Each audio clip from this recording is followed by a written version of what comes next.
and special guest Bootsy Collins. Yep. So this has been one of my most anticipated albums, like in the past few years. I've loved Anderson .Paak for years now, and Bruno Mars is one of the biggest pop artists of our decade. So first off, what do you think of the album? I thought it was great. I remember hearing "Leave the Door Open" when it first came out in March. I would say, was it March? Yeah, I think it was March. Yeah. And man, I just knew already hearing those two names together that it was gonna be just incredible. I just recently got into Anderson .Paak at the time, and Bruno Mars, I would say, is the short king. I don't think he misses. I haven't heard him miss. So I just knew. I was waiting and waiting, and when that date dropped, when it was gonna go, I was ready. I was ready. Yeah, so all of the singles leading up, like "Leave the Door Open," we had "Skate," I think, in August, and then we had "Smoking Out the Window" last week, and all of those were amazing singles, and we're going to talk about them in a bit. But my personal first impressions of the album, this album is so good. It's like everything I wanted it to be. I had really high expectations because of the work these two have put out in their discography, and it like lived up to it and more. So hey, let's get into it. So you want to start off with like the intro and the first couple tracks? Yes. Okay. So they start out with the intro, which is kind of just like a normal kind of intro. You know, to me, when I listened to it, I imagined doors opening, and inside was a party, and everyone's just like super glamorous, wearing silk. You know, almost like a Great Gatsby kind of party. Yeah. You know, like it's about to be hot. Mm-hmm. I just get like it brings such a good vibe. It makes you so happy. And then "Leave the Door Open." I feel like everyone knows the song because it went #1 on the Billboard Top 100. It's like a smooth soul jam. It's amazing. Bruno Mars, I think, really shines on the song. And you want to talk about the next song, "Fly As Me"? Yes. Okay. So "Fly As Me," to me, it sounds kind of like a poppy song. Something that you would probably hear on the radio. Something that I heard that I thought was funny but did not ruin the song for me is people are talking about how it sounds like it'd be like in an Old Navy commercial, and I can't unhear it. But man, that would be the best Old Navy commercial I would ever watch. I would buy whatever they would be selling. The whole catalog would be sold out. I've got like a cool funk rap vibe.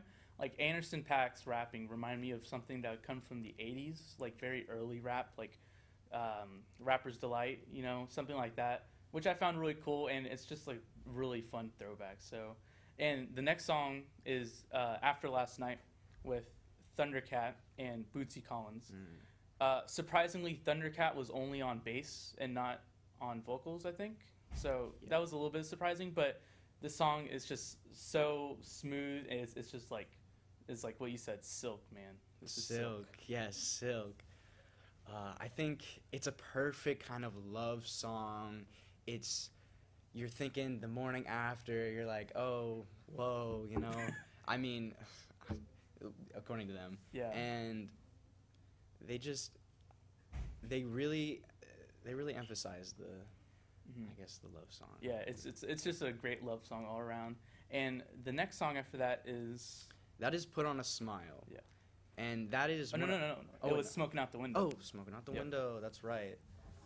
So, "Smoking Out the Window." That's probably the most popular one right now that came out. I think I've talked to a lot of people. They also said that they really like that song. You know, they get really aggressive with it. Aggressive, yeah. You know, whoever thought that Bruno Mars would be saying those things? It's probably my favorite song on the album. I literally laughed out loud like every second of the song, and I just think the song is hilarious, and also it's extremely catchy and fun, and it's like has so much radio appeal that it's probably all over on the radio right now. So, and then next is your favorite song. Next right? was "Put on a Smile." There you go. Yeah. I was getting excited. Yeah. Well, I guess "Put on a Smile" is a little bit of a turn of events. I think here it's about trying to be happy even when the person that you were with kind of leaves you alone, and you just want to kind of put on a smile. I think the song is so beautiful. I really like kind of the juxtaposition. The "Put on the Smile" actual like chords goes up as in like being really happy, but the lines itself are "Put on a Smile," and I think it's deep. Yeah, this song is really sad, but it's also so fun to listen to because of like Bruno is so amazing on this song. Like this is his. They The both whole they album. both have The whole they album. both have moments. Anderson and Bruno. Anderson's I think is Flies Me. I feel like that's where he shines. But Bruno's is Put on a Smile, and that his vocal like run at the end is so incredible. I love it so. And then after that is 777, right? Right. Yes. Yes. 777. Mhm. That that was also one of my favorites when it first came out. Another kind of upbeat song. Yeah, Um, it gave me a huge like funk James Brown vibe. Bruno Mars just sounds so funky on the song. It has a great bass line. It's probably my second favorite song. It's so good. and then I think the last two are Skate and Blast Off. Skate, the other single. What did you have to say about it? I like it. It's probably my least favorite, but it's like a nice like disco jam. But I feel like we should talk about Blast Off real quick. Yeah. Yeah. Okay. So, Blast Off. Blast. Go for it. Yeah, Blast Off is they try and make this love theme very spacey and very like atmospheric. It's basically like describing how the love Bruno and Anderson are very like they're levitating, like they're in space, like they're in a rocket ship, like this relationship is going off. So I get a huge Stevie Wonder vibe from this song, and I love Stevie Wonder, so that's always a plus for me. What do you think about it real quick? Blast Off. It honestly wasn't one of my favorites, but only because the rest of them I thought were so much better. Yeah. And yeah, I thought it was a great ending to the album too. The only problem I have with this is that it's just too short. So Too short. Only Yeah. 9 songs, and we already got 3 of them before. yeah. So Like 3 singles. all right, y'all. That's our take on a new Silk Sonic album. Let's go back to the hosts. Wow, that was very informational, guys. I'll have to check it out. We'll be right back with the latest in Hot or Not. See you right back here.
We have the wonderful opportunity to hear from some of the hottest takes from our members. Let's see what they have to say.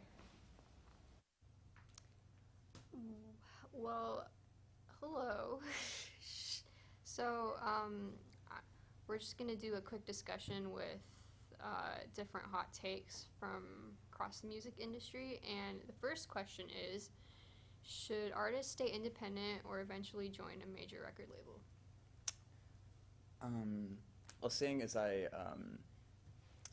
helped do that segment about artists monetizing themselves earlier, it seems that having a deal with a record company is still probably the best way to go in the business, strangely enough, even though we hear a lot of horror stories about like Scooter Braun and people like that, and it does kind of sound like it sucks because it definitely traps like artists into like making, or I guess stuff for profit and not necessarily like what they feel or want to like express about themselves. But that being said, it is a stable source of income, whereas being independent, you're your own marketer, your own promoter, you have to schedule everything yourselves. It's a lot more hairy. Mm-hmm. I feel like I don't know like hardly any artists who are like independent, like Truly independent, right? yeah, like I feel like almost all artists are in some form like in a record label. Mm-hmm. And there's a lot of artists who do have like autonomy, like once they're big enough, Right. like depending. But like other artists obviously who are big and still don't have their control. Mm-hmm. So I don't know. I guess it depends. Right. Yeah, I remember back in like March watching a bunch of like TikTok stars that I like, or like TikTok music stars that I started listening to when they were just like, or nobody was listening to them. But as they like got up, they all eventually signed with like major record labels instead of like staying independent, Mm-hmm. which I don't know, seemed interesting. Yeah. Do you guys notice how like a lot of artists like put on this image of being independent and sort of cultivating that like persona to sell records? Yeah. Yeah. Yeah, I guess you never like unless you look it up, you don't really know who an artist's label is. Like unless you Mhm. like actually research it. That is true. All right, Okay. next question. Kanye West or Kendrick Lamar? I'm a Kendrick fanboy, so Yeah. No, I get that. that's my answer. I would definitely say Kendrick as well. Do you guys think that, I know it's like popular to say that Kanye is the better artist and Kendrick's the better rapper? Yeah. I do. I don't agree. I mean, I don't know that much about Kanye. Like, I haven't heard any of his albums like in their entirety, so I guess I can't really comment that much on that. Uh-huh. But I do like Kendrick Lamar's music, and I think he's a great artist. And from what I've heard of Kanye, Mhm. it hasn't been like super impressive to me. So All right. Well, Yeah, a lot of the larger like art scope of Kanye's career has been, I don't know, interesting to watch, because I don't know if I'd like call it good, but it's definitely like I've paid attention. it's intriguing it's for been sure. there. I know specifically he was set to be the creative director for the Pornhub Awards, Oh, yeah. but then he got on his whole like Christian bend and swore off like swearing in anything like remotely sexual on his records, which was, I don't know. That was a really interesting flip he made in less than a year. I didn't even know about that. He's got a less consistent trajectory than Kendrick for sure. Mhm. Yeah. Yeah. So, third question. Is Lil Nas X a visionary or just another pop phenomenon? Honestly, like, I don't know. I think he's cool, and like I appreciate his work, but I wouldn't call him a visionary personally. All right, now we're gonna start fighting.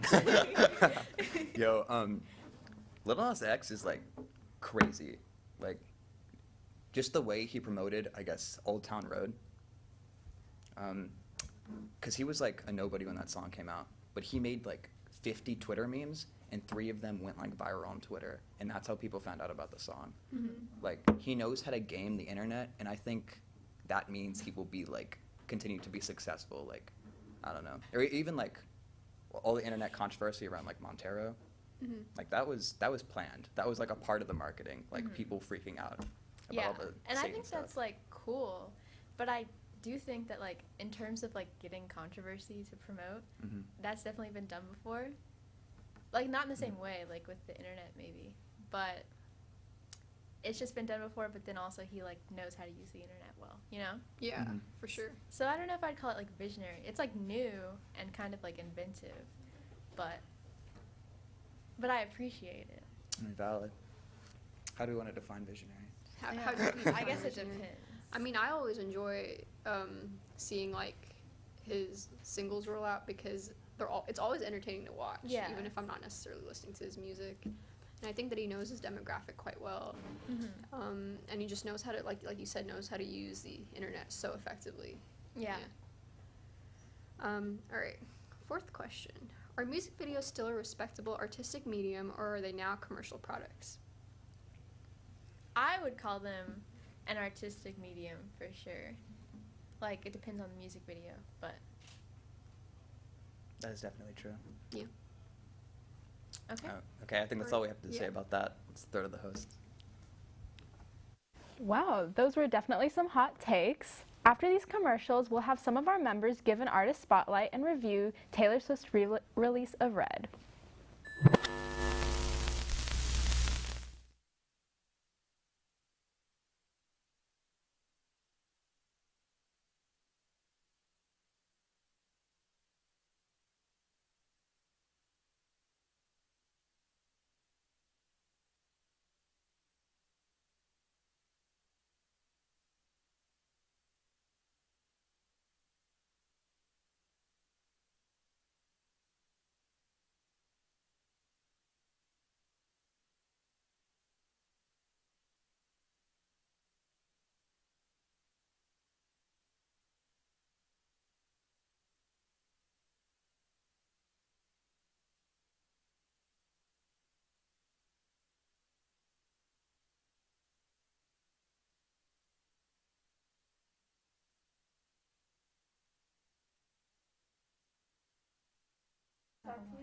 Hi. How are you? I'm good. How are you?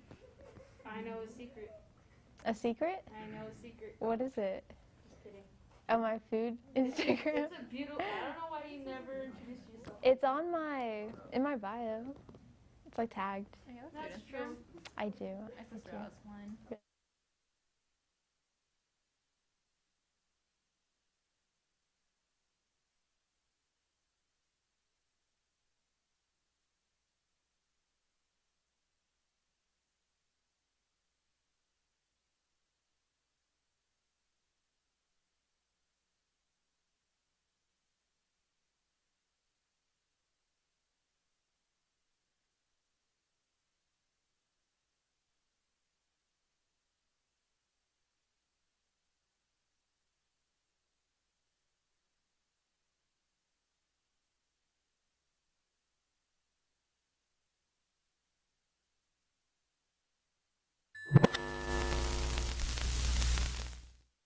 Welcome back, everyone. Jacob has an artist spotlight on Baby Keem. Let's tune in. Hey Austin Underground, I'm Jacob, and today I'm going to let you in on a little secret, a small secret, a baby secret to be exact. I want to introduce you to one of my favorite current artists who I think is going to be huge one day. His name is Baby Keem. He's a young rapper, singer, producer, and songwriter that's already released 4 EPs, 2 mixtapes, and just recently his first full-length album called The Melodic Blue. He was also credited on production for the Black Panther album and worked on a song from The Nile from the new Lion King movie soundtrack. His first album peaked at number 5 on the Billboard 200, and his single Family Ties featuring Kendrick Lamar peaked at 18 on the Billboard Hot 100. He was also invited to be part of the prestigious XXL 2020 freshman class, all even more impressive considering he just turned 21 less than a month ago. So who is Baby Keem? Well, Baby Keem is born Hakeem Jamal Jr. on October 22, 2000 in Carson, California, but he was raised in Las Vegas, Nevada, mostly by his grandmother. He grew up around a family that loved making music and listening to music, so he remembers hanging out in the studio without even knowing really what was going on. This eventually led him to want to make his own music. He would write down lyrics but had to wait until his voice was low enough until he could actually start rapping. On top of that, he didn't have any beats to rap over, so he relied on himself to make some, and now he works production for almost all of his songs. It wasn't until his 4th mixtape that he was even discovered by a record label called Top Dog Entertainment, or TDD, which clients are like Kendrick Lamar. They gave him advice and resources to really thrive as an artist, and the rest is history. So now you're probably thinking, okay, Jacob, we get it. He's an accomplished dude, but what makes him so special? Well, there's lots of things that I think separates him from the rest of the artists today. Two main aspects are his sound, which is already developed and so unique, and two, he already has a great mindset and a competitive work ethic. When looking up Baby Keem on Apple Music or Spotify, he falls under hip-hop or rap, but he really tests that label. For example, he has slower, groovy songs like South Africa and Boo Man, along with some more pop songs like 16 and Lost Souls. I think it's important for an artist to really dive into other genres and then incorporate it into their own music. It keeps their work fresh and their listeners attentive. The more an artist is willing to experiment with their own sound, the more shelf time their career has. Baby Keem already sounds different between his first and second full-length projects. I'd say he draws inspiration for his voice from Lil Wayne, Lil Uzi, and maybe Playboi Carti. And I usually can't stand the squeaky baby rapper voice, but Baby Keem just goes a little bit lower for his rapping and uses some light to heavy auto-tune, which resonates just right for me. Although it is his production and style that makes him stand out even more. Keem draws inspiration from Kanye West, Travis Scott, Metro Boomin, who are all at the top of his game. His songs vary from hardcore trap beats like songs Stats and Vent to slower and more melodic rhythms like Scars and 16. You can really tell he's explored beyond what he's comfortable with. This brings me to my second point regarding his work ethic. Baby Keem says he makes one beat a day, and if he misses a day, he'll make two the next day, just like Kanye West did. Of course, being in a collaborative process is something that keeps Baby Keem in the back of his mind. Finally, I want to talk about his enigmatic persona. There aren't many interviews with him out there, and I don't think he cares really much about being famous. I really do think he just loves what he wants and wants to be known for his sound, and not his face. I mean, he didn't even reveal his face until 2 years ago. And I couldn't finish this without mentioning one of his biggest secrets. He is first cousins with Kendrick Lamar.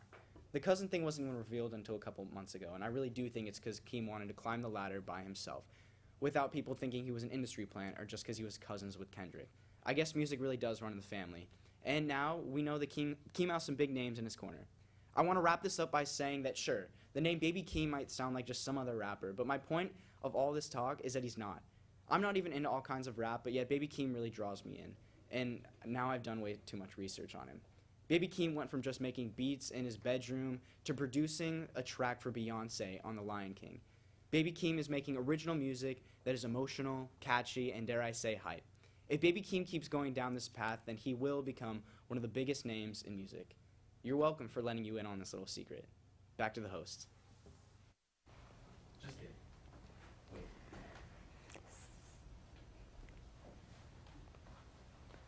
Sounds like it was a cool artist. I'll have to check him out. Now we have Sarah and Caitlin discussing the Red release. Let's tune in. Okay, so to start off this panel, I have a question for you, Sarah. For $1, name one celebrity that you hate. Jake Gyllenhaal. And that basically sums up the entirety of the That's Red it, we're re-release. done. Yep, that's the entire panel, guys. Gotta go. Just kidding. So Taylor Swift's Red re-release came out last Friday. Yeah. I stayed up Thursday night, listened to the whole thing, 2 hours long. What did you think about it? I really liked it. I think her voice really matured. I loved the new songs from the vault. Of course, 10-minute version of All Too Well. So good. Killed me. So sad. Jake Gyllenhaal, what were you thinking? Give her scarf back. Yeah, give her her scarf back. That's so rude. Why would you keep her scarf?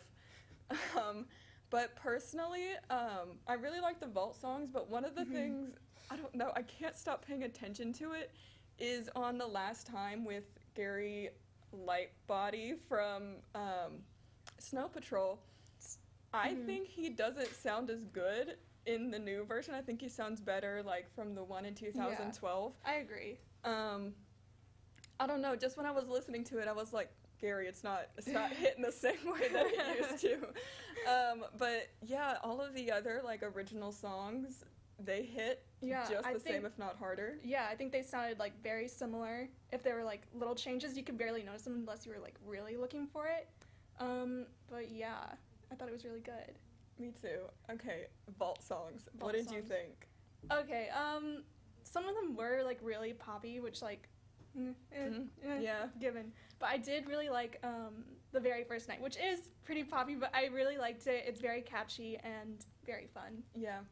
I loved Nothing New with Phoebe Bridgers.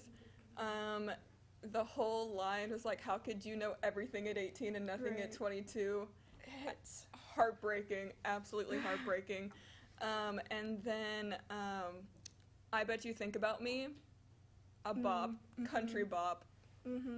I really liked, I mean, obviously she wrote these while she was like writing Red, so there's still like a lot of like the country influences, which is like really cool to see after she like made that transition from like country to pop, to see it again. Yeah. And then, okay, 10-minute, All Too Well.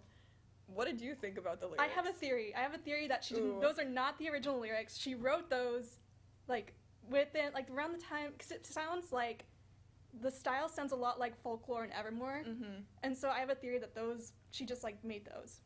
Yeah, recently. You told me that a couple days ago, and now every single time I hear that, I can't stop thinking about it, because how would she know all of that stuff about the age thing? Yeah, but all your lovers study my age. Yeah, so how would she know that unless she was writing about it from a future perspective?